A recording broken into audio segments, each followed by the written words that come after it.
A paz do Senhor para a igreja novamente. Glória a Deus. Abra sua Bíblia, querido, no livro do Gênesis, o capítulo 24.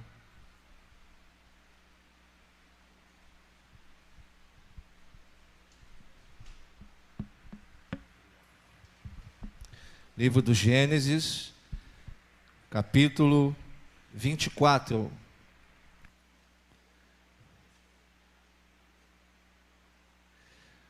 Do verso 1 ao verso 8. Quem achou, diga amém.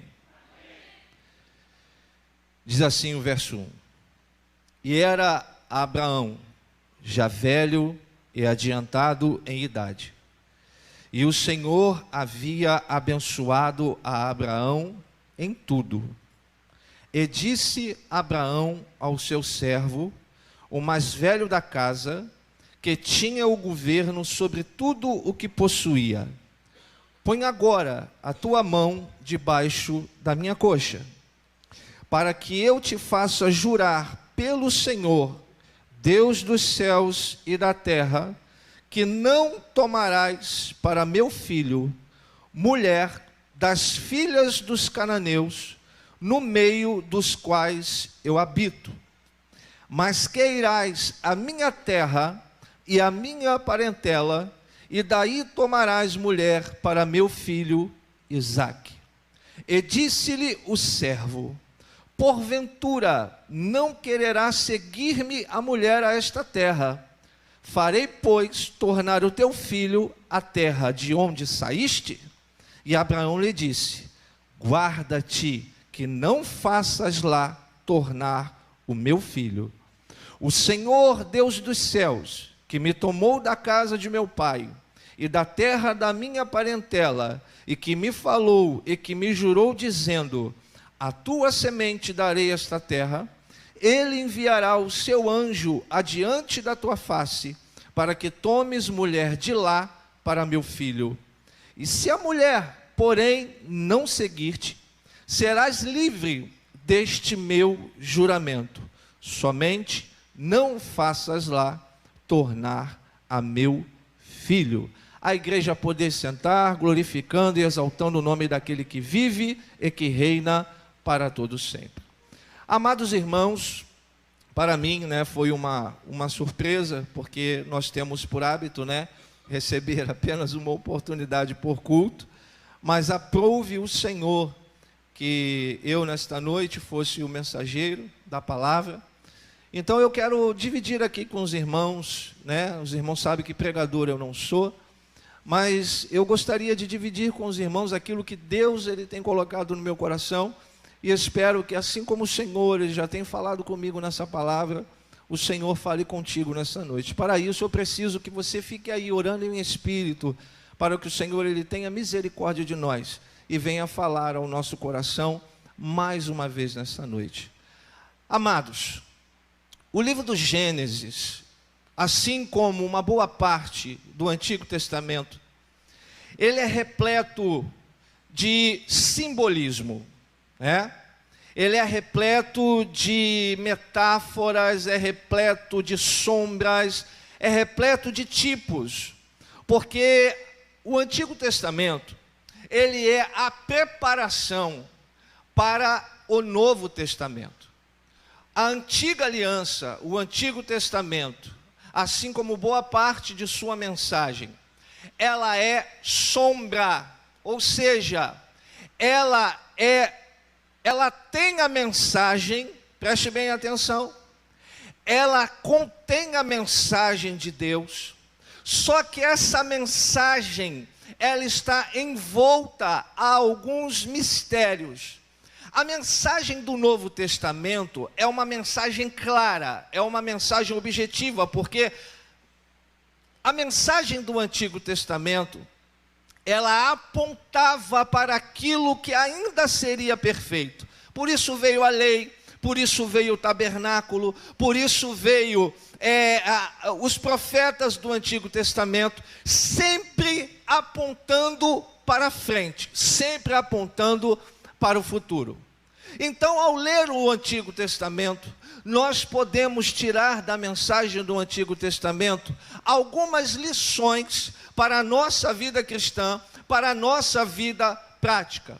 O bom estudante da Bíblia, ao ler o Antigo Testamento, ele vai perceber nas entrelinhas do Antigo Testamento, em suas mensagens, em seus escritos, uma mensagem messiânica, porque toda a mensagem do Antigo Testamento, o propósito do Antigo Testamento era preparar os corações, era preparar as vidas, era preparar tudo para o Messias, para aquilo que seria perfeito. Então, tudo no Antigo Testamento, ele requer uma interpretação um pouco mais acurada daqueles que se propõem a ler a mensagem do Antigo Testamento. E entre as suas mensagens, no capítulo que acabamos de ler, nós vamos encontrar aqui uma mensagem cristocêntrica. Você, um bom leitor da Bíblia e principalmente do livro do Gênesis, ao voltar um pouco dos 2 capítulos que nós acabamos de ler aqui, no capítulo, se eu não me engano, no capítulo 22 da vida deste homem chamado Abraão, o pai da fé, você vai encontrar ali uma das maiores provas, se não a maior prova, que Abraão, ele foi submetido por Deus em toda a sua vida como servo do Senhor. É de conhecimento da boa parte da igreja, ou se não de todos, que Deus, em um certo momento da vida de Abraão, ele pede a Abraão aquilo que era a riqueza da sua vida, aquilo que era o sorriso dos seus lábios, aquilo que era o propósito, o cumprimento de umas maiores promessas que Deus havia feito a Abraão desde o capítulo 12 de Gênesis, onde esse homem chamado Abrão, ele morava na cidade de Ur dos Caldeus, na Mesopotâmia, mais conhecida ali como Babilônia. Esse homem chamado Abrão, diz o Novo Testamento, se eu não me engano, se eu estiver errado, os senhores me corrijam, não sei se é Tiago ou não sei se é Tito que fala, que o Evangelho, ele foi primeiramente pregado a Abraão.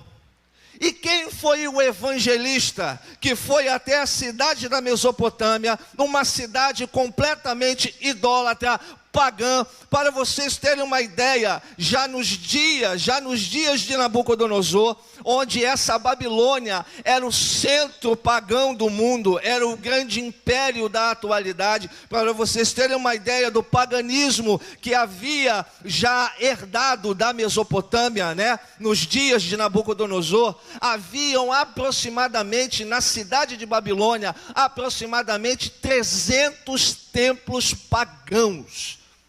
Havia talvez mais templos pagãos do que propriamente repartições públicas na cidade de Babilônia. Tanto era a sua idolatria, tanto era o seu pecado, e isso herdado já dos primórdios, desde os dias de Abrão.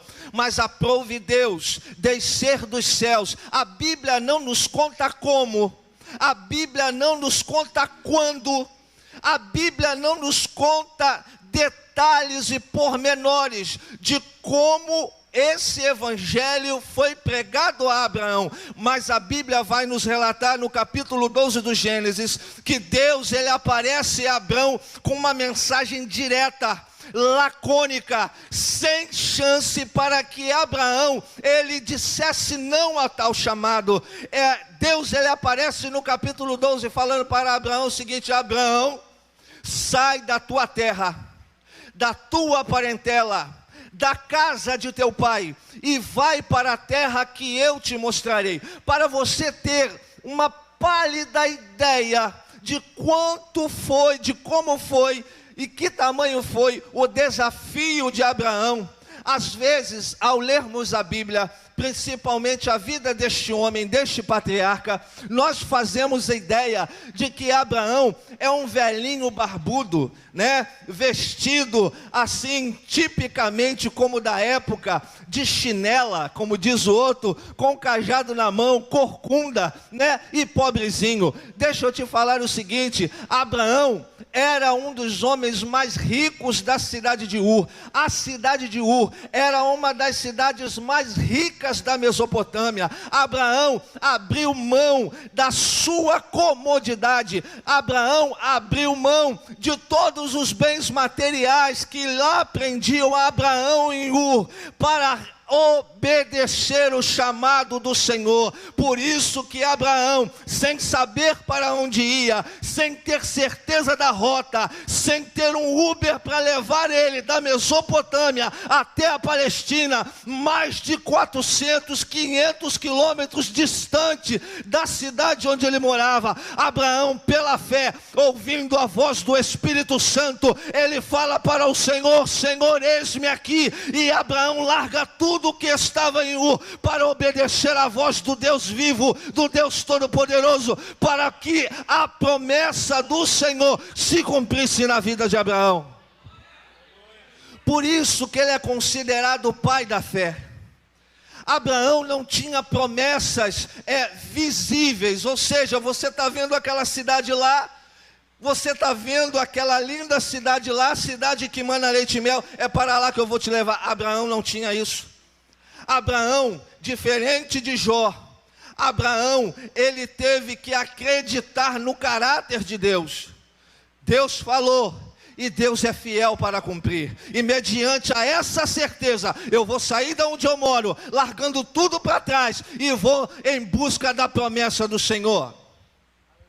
Mas a palavra de Deus, ela também vai nos mostrar, durante a vida de Abraão, que Deus, ele toma esse homem chamado Abraão, que é considerado o pai daqueles que creem. Deus, ele usa Abraão como tipo de si mesmo. Lembra que no começo da nossa pregação, eu falei que o Antigo Testamento, ele é composto de tipos, de sombras, de metáforas. E você, ao ler o Antigo Testamento, você tem que saber discernir e tirar a mensagem que aponta sempre para o futuro, aponta sempre para Cristo. Quando Abraão, ele vai oferecer o seu filho Isaque em holocausto, nessa passagem, no capítulo 22, Abraão ali é usado para tipificar. Preste bem atenção.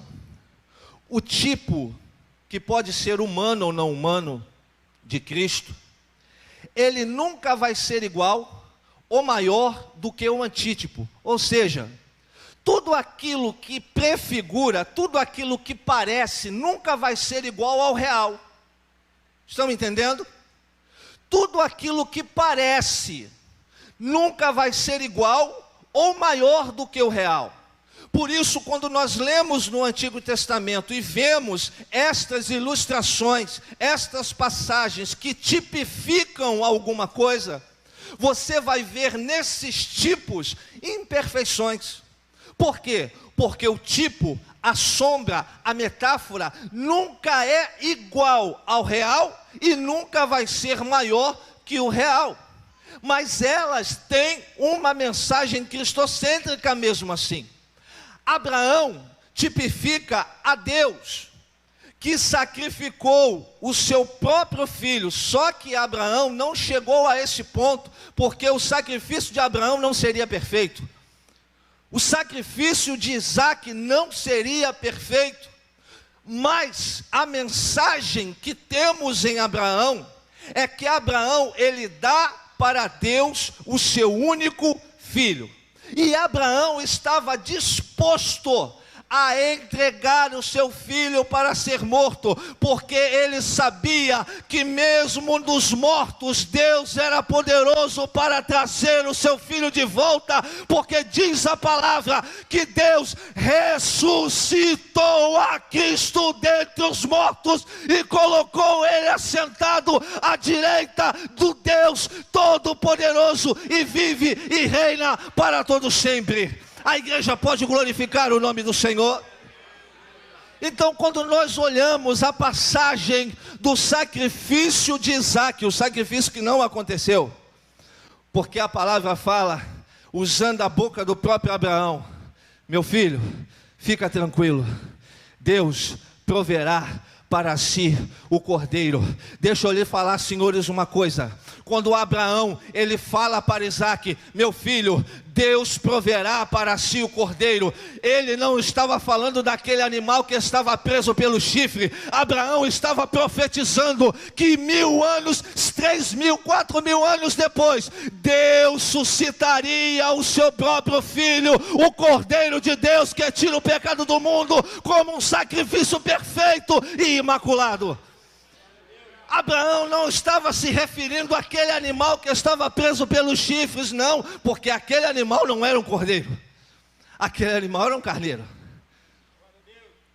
Abraão estava mencionando, sendo usado por Deus ali numa profecia, porque Deus, ele proveria o cordeiro para si mesmo. E a palavra nos diz que eis aqui, João falando, aleluia, milhares de anos depois, João, ele aparece no Rio Jordão, e quando ele olha para Jesus, ele aponta para Jesus e fala o seguinte: olha, eis aí o Cordeiro de Deus que tira o pecado do mundo, eis aí o Cordeiro de Deus que tira o pecado do mundo. Quando Abraão fala: meu filho, Deus proverá para si o cordeiro, nós glorificamos ao nome do Senhor, porque esta profecia se cumpriu há 2000 anos atrás, quando Jesus, ele morreu na cruz e ao terceiro dia ressuscitou para nos dar vida e vida em abundância. Então nós temos que ter o entendimento que quando nós lemos o Antigo Testamento, nós vamos nos deparar com estas mensagens que tipificam uma profecia futura. Então, quando nós lemos o capítulo 22 do Gênesis, nós encontramos lá o sacrifício de Cristo tipificado. Lembra? É uma sombra, não é igual, não é maior, mas a mensagem que é importante. O sacrifício de Isaque, ele tipifica o que está descrito em João capítulo 3, versículo 16, que Deus amou o mundo de tal maneira, que Deus amou o mundo de tal maneira, que Deus ele deu o seu Filho unigênito, para todo aquele que nele crê não pereça, mas tenha vida eterna. Glória a Deus, porque Deus não precisou da nossa opinião, Deus não precisou do nosso merecimento. Deus ele entregou o seu Filho, mesmo nós ainda pecadores, para morrer por nós e nos fazer reis e sacerdotes, filhos e co-herdeiros de uma herança em Cristo Jesus. Então nós chegamos no capítulo 23, que no capítulo 23, uma passagem funesta, triste, na vida de Abraão, deste servo de Deus, porque ao mesmo tempo que Abraão, ele tipifica aqueles que creem, que somos nós, porque todos aqueles que creem são filhos de Abraão, segundo a fé. Ele ao mesmo tempo, em passagens da sua vida, ele tipifica a trindade divina, e eu vou chegar lá. Mas Abraão, ele é um homem fiel a Deus, servo do Senhor, mas que passa por dificuldades e agruras, assim como eu e você. Abraão é fiel a Deus, como nós somos, mas nós não estamos livres da morte. Nós não estamos livres do seu aguilhão, ainda não, mas vai chegar a hora que nós vamos falar igual Paulo: Onde está, ó morte, a tua vitória? Onde está, inferno, o teu aguilhão? Porque vai chegar o dia que este corpo mortal, ele vai se revestir da imortalidade. Aquilo que é corruptível vai se revestir da incorruptibilidade. Neste dia, meu irmão, nem o inferno, nem a morte, ele vai ter poder sobre nós, porque nós seremos semelhantes a Jesus Cristo de Nazaré. Oh, glória! Oh, aleluia! Passado o capítulo 23, chegamos no capítulo 24, onde novamente, presbítero Daniel, Deus ele toma a vida de Abraão. Olha só que profundo é o capítulo 24, e aí eu começo a encerrar. Olha quão profundo é o capítulo 24 do Gênesis. No capítulo 24 do Gênesis, nós vemos tipificados ali a Santíssima Trindade. Que é isso, presbítero Flávio? Sim, e eu vou te mostrar pela Bíblia que aquilo que eu estou falando não é loucura de professor de sala de aula, porque pregador eu não posso dizer que sou. Deus, tipificado por Abraão, ele tem uma preocupação. O seu filho Isaque, ele já é um homem formado. E a preocupação de todo pai, que é responsável, que ora pelos seus filhos, que se preocupa com os seus filhos, que dá exemplo aos seus filhos, não é somente com o emprego que ele vai arrumar, com a faculdade que ele vai escolher. Por isso que nós vivemos numa geração onde, aqui não, tá? Lá fora estão dizendo que o casamento é uma constituição falida. Porque a juventude de hoje, que está aí fora, que está sem Jesus, está desacreditada no casamento. E infelizmente nós pais, alguns pais, oram para que o seu filho saiba escolher a faculdade. Fazem propósito, e isso é bom. Pais que oram depois que os seus filhos estão formados, ou estão formandos, oram para que estes mesmos filhos conquistem um bom emprego no mercado de trabalho. E isso é sensacional. É o nosso dever. Só que nós pais temos também o dever, diante de Deus, diante do Espírito Santo, de orar para que nossos filhos tenham a direção de Deus, para escolherem uma moça crente, um moço crente, uma moça salva, um moço salvo, que tenha compromisso com Cristo, compromisso com o Evangelho. E infelizmente a geração dos pais de hoje não estão mais orando nesse sentido, porque acham o seguinte: da minha família cuido eu, e ninguém tem nada a ver com isso. Os meus filhos são problemas meus, e a igreja não tem nada a ver com isso. Mas quando casa e o negócio dá errado, você vai ver essa mãe e esse pai pedindo a oração à igreja para que Deus ele entre no negócio e restaure o casamento. Deixa eu te falar, pai, deixa eu te falar, mãe, nessa noite, Deus está nos conclamando nessa noite, que nós continuemos a orar pela faculdade, sim, oremos pelo trabalho, sim, mas você tem que orar pela vida sentimental do seu filho, porque Deus, ele irá cobrar da nossa parte esta responsabilidade. É melhor orar antes do que orar depois. É melhor orar antes. É melhor jejuar antes do que jejuar depois. Abraão, ele teve essa preocupação com Isaque. Chamou o seu servo Eliezer, o Damasceno, e falou: Eliezer, eu vou incumbir você de uma tarefa, e você vai jurar com a mão na minha coxa,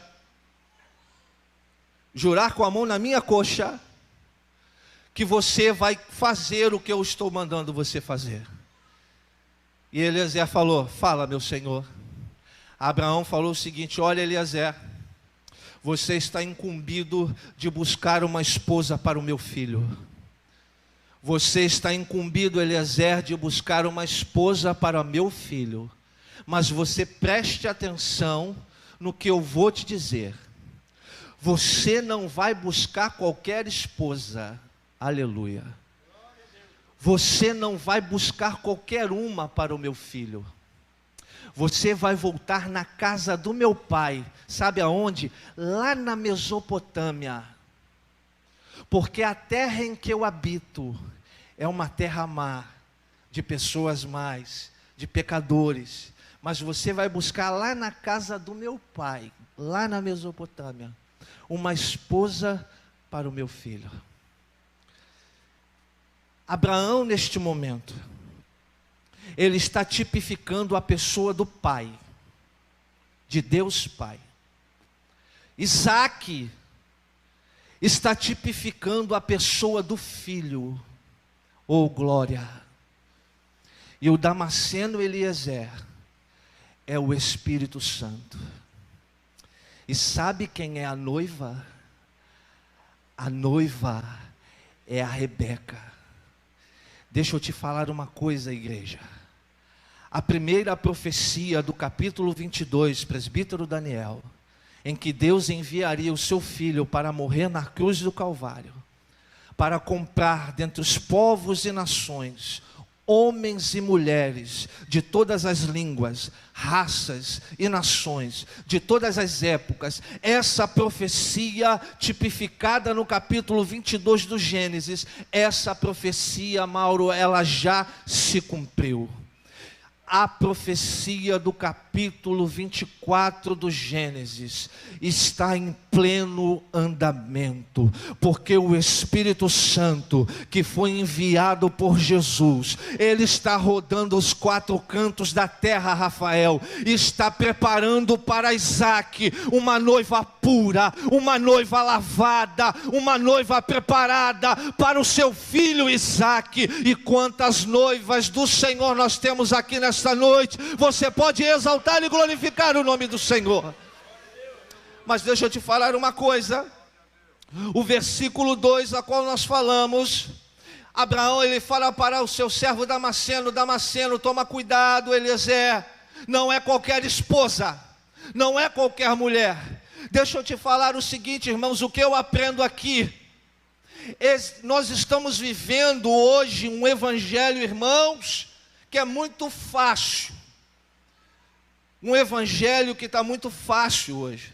Muito fácil. Não que a salvação seja por merecimento, ou seja por penitência. Não, não é isso, por favor. Quando eu falo que hoje o evangelho está muito fácil, os senhores e as senhoras estão me entendendo o que eu quero dizer. Hoje, para ser chamado de crente, basta vir à igreja. Estou certo ou estou errado? Hoje, o pecador que entra no templo, ele é chamado de amigo do evangelho. Onde nós lemos isso? Onde nós vemos isso? Ele pode ser amigo da igreja, ele pode ser o amigo do obreiro, ele pode ser o meu amigo. Mas a Bíblia fala que todos aqueles que não creram em Jesus, eles estão fadados a uma condenação eterna. E a Bíblia trata essas pessoas como inimigos da cruz. Deixa eu te esclarecer o seguinte: Jesus, ele te ama. Você que ainda não aceitou a Cristo, Jesus, ele te ama. Presta atenção nisso. Não é uma mensagem de ódio, não. Pelo amor de Deus, não entenda isso.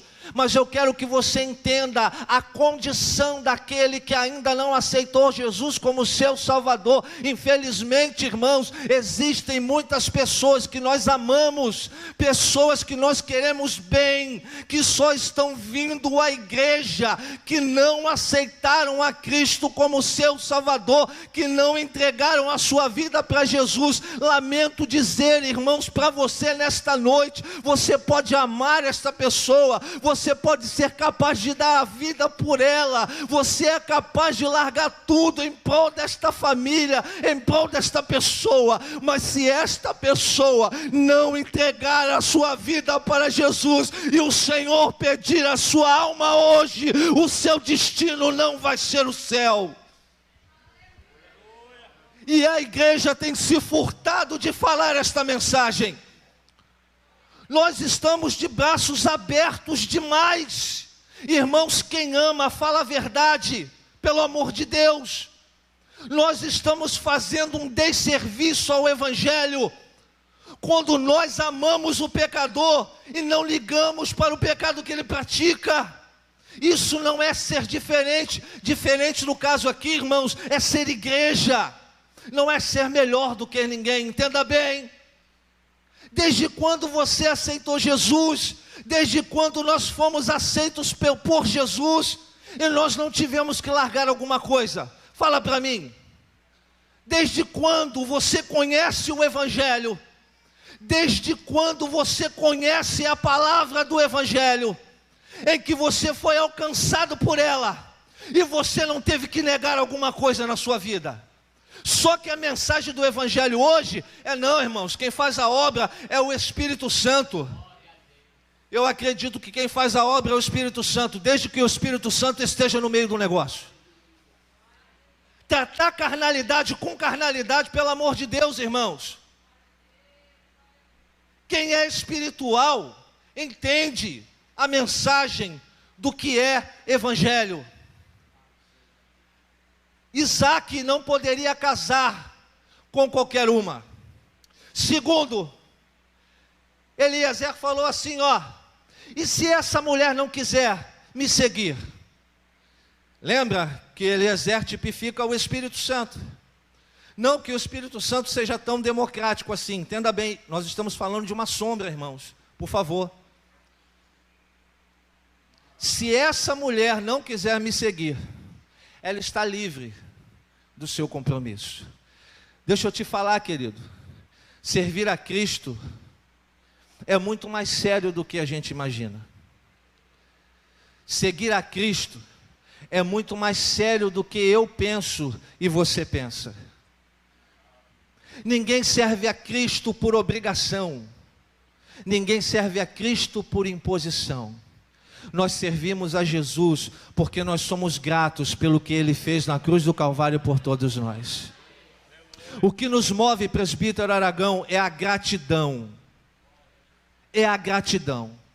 Porque nós sabemos que, por mais que façamos, nós nunca vamos merecer o sacrifício que Jesus ele fez na cruz. Então o nosso dever como servos é sermos gratos ao Senhor.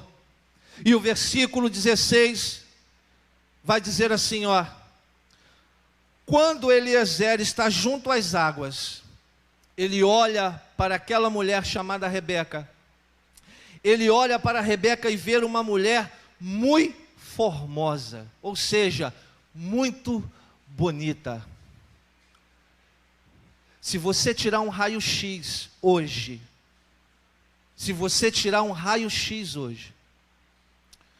do que andam chamando de igreja por aí, você não vai ver essa perfeição. A igreja de Cristo hoje, não estou dizendo a igreja triunfante, porque essa, irmãos, é triunfante. Essa não é contaminada pelo pecado. Essa não vai ser vencida. Essa vai chegar até o final. Mas aqueles que pensam ser igreja, pensam ser noiva, tem que estar na sua cabeça. Por isso que nós estamos falando aqui de tipos, de figuras. Você já viu uma noiva entrar de qualquer jeito na igreja? Já viu? Pode ter até acontecido, mas normalmente não é isso que acontece. Existe todo um preparo, existe toda uma dedicação, existe um foco naquele dia que é o especial, e nada pode sair fora do script. Aí eu pergunto para os senhores e as senhoras nesta noite, e eu pergunto para mim mesmo: que tipo de igreja eu tenho me apresentado diante do noivo. Ainda estamos em aperfeiçoamento, compreendo isso. Mas nós temos que entender, irmãos, que a igreja de Cristo, ela não tem pacto com este mundo. A igreja de Cristo, ela não tem pacto com as coisas do mundo. A igreja de Cristo, ela está focada, irmãos, em pregar o evangelho, em viver uma vida santa e irrepreensível diante do Senhor. Essa igreja é a igreja de Cristo, a igreja que está preparada, como diz o nosso pastor, a igreja que está preparada para o dia do arrebatamento. Ela está pronta para servir. E deixa eu te falar, só para encerrar aqui, no final do capítulo 24, Eliezer, depois de fazer todos os preparativos, ele leva Rebeca até Isaac. Deixa eu te falar uma coisa, meu irmão. Eu não sei quando vai ser. Eu falei hoje na EBD pela manhã, lá no Amaral. Deus, na sua presciência, Ele sabe quando vai ser o meu último beijo na minha esposa. Deus, Ele sabe quando vai ser a última vez que eu vou abraçar o meu filho. Deus, Ele sabe qual vai ser a última vez que eu vou sair para trabalhar. Deus, Ele sabe qual vai ser a última vez que eu vou ensinar no IBADEP. Deus, Ele sabe qual vai ser a última pregação que eu vou pregar em Santa Rita. Deus, Ele sabe. Eu não sei. Mas uma coisa eu sei: Maranata, ora vem, Senhor Jesus. A igreja que está sendo preparada pelo Espírito Santo nessa noite pode dizer: Maranata, Maranata, ora vem, Senhor Jesus. Glorifique ao Senhor nesta noite, porque se Ele prometeu, Ele vai cumprir a sua promessa. Deus não está preparando qualquer igreja, irmãos. Deus não está preparando qualquer igreja. É muito raro hoje, muito raro, muito raro, muito raro, as pessoas entrarem pelas portas do templo, chorando, se arrependendo dos seus pecados. Entendam bem, irmãos, quando a gente fala isso, não é porque a gente quer ser mais santo do que ninguém, não. Mas estão usando a parábola do filho pródigo de forma errada. De forma errada. E aqui eu encerro para devolver 10:50. Tem muita gente usando a parábola do filho pródigo e jogando a culpa no irmão que ficou. Deixa eu te falar uma coisa. A dracma perdida, a culpa de quem perdeu, estava em casa. A ovelha que se extraviou, a culpa é do pastor que de repente piscou o olho. Mas do filho que saiu de casa, não foi nem do pai nem do filho mais novo. Para de colocar coisas na parábola que não existe. A parábola vai dizer que o filho deliberadamente, sem motivo, saiu de casa. E quando ele sai de casa, ele deixa um pai triste, minha irmã. Ele deixa um pai chorando. Todo mundo tem pena do filho pródigo, mas ninguém pensa no pai. Deliberadamente, sem motivo, sem razão, ele sai da casa do pai e vai viver dissolutamente. Ele trabalhava, ele tinha responsabilidade dentro da casa do pai. E por ele ter saído da casa do pai, o trabalho ficou dobrado para quem ficou. Mas o coitadinho é o filho que saiu. Deixa eu te falar uma coisa. A responsabilidade de quem toma a atitude de sair é a responsabilidade que tem que ter de voltar. Por isso que a parábola não vai permitir que ninguém vá atrás dele. E ninguém é culpado por não ir atrás. Porque ele saiu. Então, se ele saiu, ele tem que voltar. Ele é um filho e o pai nunca o deixou de amar por causa disso. Ele é filho. Ele é filho. O pai sempre vai amar o filho, por mais que o filho esteja errado. Mas quem tomou a atitude errada ele não foi maltratado dentro de casa, rapaz. Ele não foi maltratado dentro de casa. Onde você está dizendo que ele foi maltratado pela irmã? Onde você leu isso? Ele saiu de casa e tinha tudo. Ele era o filho, se eu não me engano, o mais novo, né? O mais novo. Não tinha direito a pedir a herança. Ele estava pedindo para o pai morrer. Quando ele pede a herança, ele está pedindo: pai, morre, que eu quero a minha herança. E ele sai. Aí eu vejo a igreja de hoje, não estou falando aqui não, a igreja morrer de pena. Deixa eu te falar o seguinte, querido. Na parábola da dracma perdida, a responsabilidade de buscar foi de quem perdeu.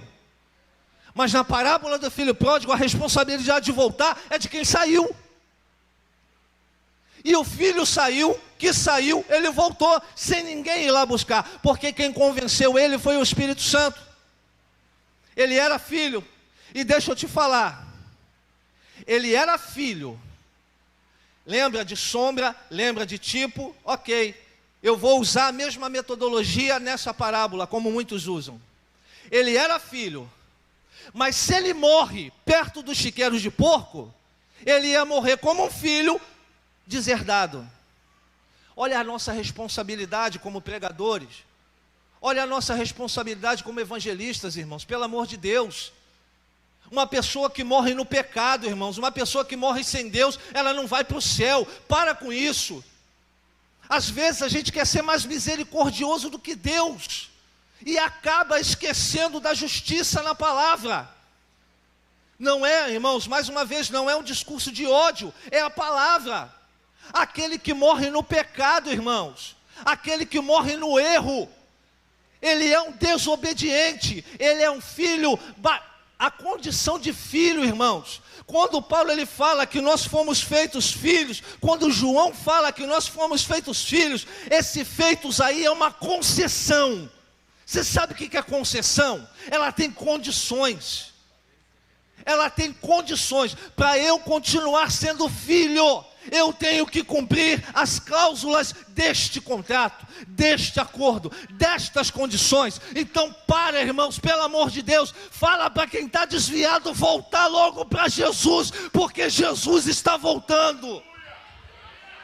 Aleluia! Pelo amor de Deus. Isso não é evangelho. As pessoas que fazem isso, estão distanciando as pessoas de Cristo. A premissa do reino continua sendo arrependimento.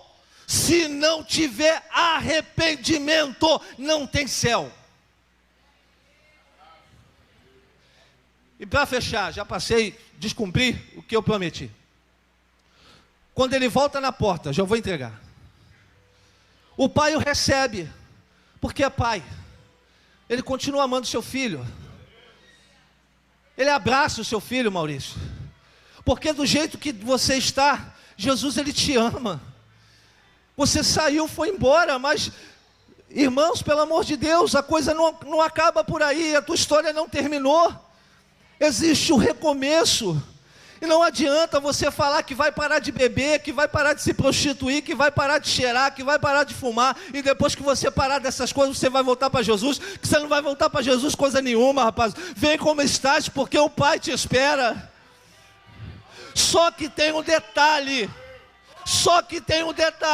aleluia. Ninguém fala do dia seguinte do filho pródigo, ninguém fala do dia seguinte. Vocês repararam que quando o filho pródigo chega, o pai o recebe na porta. Na porta. Trazei-me o vestido. Ora, se ele está falando, trazei-me o vestido, é porque o local onde o pródigo estava distante da onde estava o vestido. E nós entendemos por inferência que o vestido estava dentro da casa do pai e o filho ainda estava na porta. O que eu quero dizer com isso? O pai ele te ama, filho. O pai ele te abraça do jeito que você estiver. Oh, aleluia. Mas para tu sentar na mesa,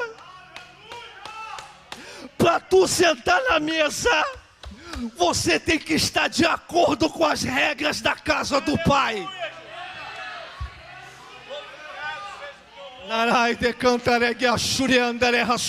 A casa de Deus não é bagunça. A casa de Deus não é a sua casa, com todo respeito. O Pai, Ele ama. O Pai, Ele abraça. O Pai, Ele cheira. Mas para sentar na mesa do Pai, tem que ter vestimenta nova, tem que tomar um banho de graça do sangue de Jesus, para ter novamente direito a sentar na mesa do Pai. Oh, Narai de Cantaregue Axúria. Talvez você nunca tenha prestado atenção na parábola. E Deus me enviou aqui pela sua misericórdia, não pensando que a minha interpretação é melhor do que os irmãos, mas para você entender de uma vez por todas, que Deus, Ele não passa a mão na cabeça daquele que está errado. Pelo contrário, Deus não tem prazer na morte do ímpio. Mas Deus, Ele quer que você se arrependa nessa noite e passe a ter direito do Filho. Na minha concepção, naquele dia não era hora de falar do passado. Não era hora de falar do passado. Ele é abraçado, tem festa.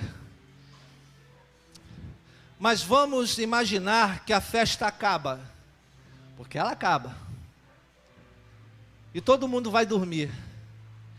E antes de dormir, aquele pai vai abraçado com o filho. Leandro, por favor, deixa eu te usar aqui. Ele vai abraçado com o filho, vai caminhando com o filho. Ô filho, que saudade eu tinha de você. Oh, você não sabe como você entristeceu o coração do seu pai, mas papai está feliz de te ver de volta, meu filho. Vai dormir, Deus te abençoe. Vai dormir e acorda cedo, que amanhã tem trabalho para você fazer. Aleluia!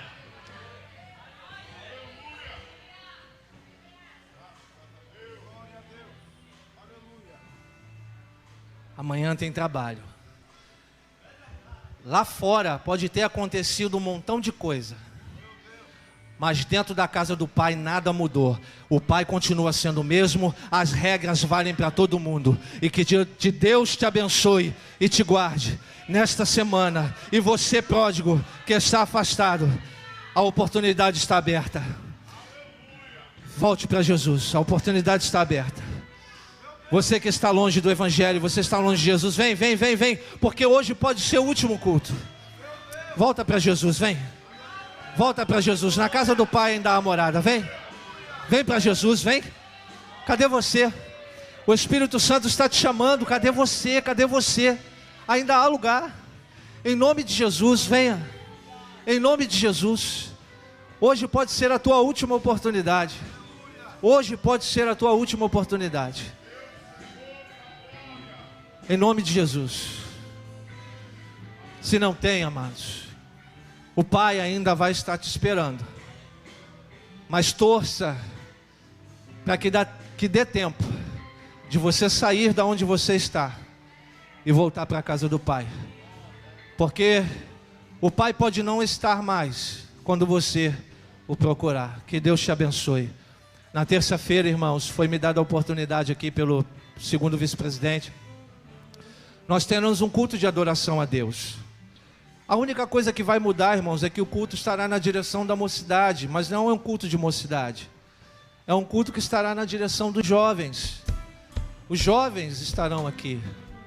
E eu acredito que todos os jovens daí também estarão. Vocês que estarão em casa, não estarão viajando.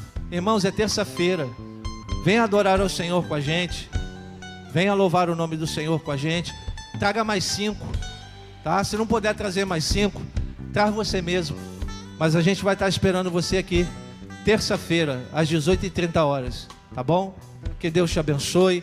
Eu quero retornar todo o trabalho ao presbítero Alcimar, já pedindo perdão, presbítero Alcimar. pelo meu descumprimento com relação ao horário. Graças a Deus. Ainda bem que ele tem a orelha grande para eu puxar daqui a pouco. Irmãos, nós queremos agradecer primeiramente a Deus por nos dar esta oportunidade de estar na casa dele. Também queremos agradecer aos nossos visitantes, que eu sei que tem pessoas que pela primeira vez entraram aqui, não é? E a gente olha assim, já sabe os de casa, né? Ali nos jovens, não conheço duas jovens, um jovem lá naquele canto, né? Também lá atrás, uma senhora de blusa azul junto com a outra de blusa escura, né? Então, e mais outros aí que eu não observei. Então, eu quero agradecer a Deus, Deus abençoe e que nos dê uma noite abençoada. Vamos nos pôr de pé nesta hora. Queremos agradecer a Deus. Deus, aí está os teus servos, a tua igreja, a noiva do Cordeiro. Pai, ouvimos a tua palavra, te adoramos. Agora nós vamos para os nossos lares. Nos leva em paz, Senhor. Nos dê uma direção, Senhor, porque pode ser o arrebatamento acontecer nesta noite. Que nós venhamos, Pai, entender o chamado do Senhor nas nossas vidas. Assim oramos a Ti, Pai, no nome de Jesus.